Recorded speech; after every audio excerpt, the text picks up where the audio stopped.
Filmmakers in Saskatchewan have a new hope after Wednesday's provincial budget.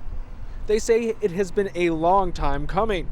It has been a decade since the province slashed its film tax credit in 2012.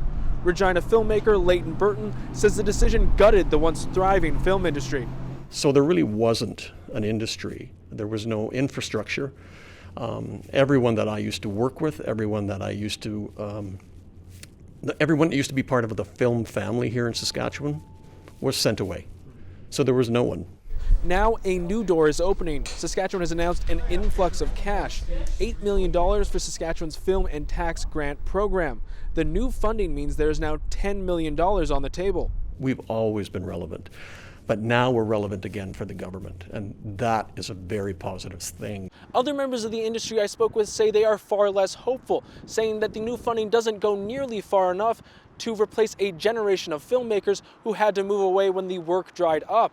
They say that even with the new funding, it's just not feasible to make a living in Saskatchewan as a filmmaker without more support. Zarka Nawaz is a Regina filmmaker and writer. She created Little Mosque on the Prairie and just finished shooting a new digital pilot for CBC. Siri, find me the #1 dating app for people over 50.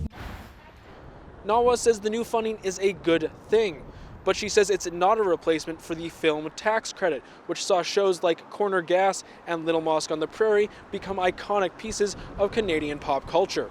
Well, it wasn't possible. You can't do it without something resembling a tax credit. If you can't compete, why would they come to Saskatchewan? It's not economically feasible. Manitoba has the strongest and most vibrant tax credit in the country, so everyone goes there. If the new funding is a step in the right direction, then there is a long journey ahead for the industry in Saskatchewan. People like Burton say they want to take the industry back to what it was almost a decade ago and to new heights. It just means the Saskatchewan government needs to help them get there. Alexander Kwan, CBC News, Regina.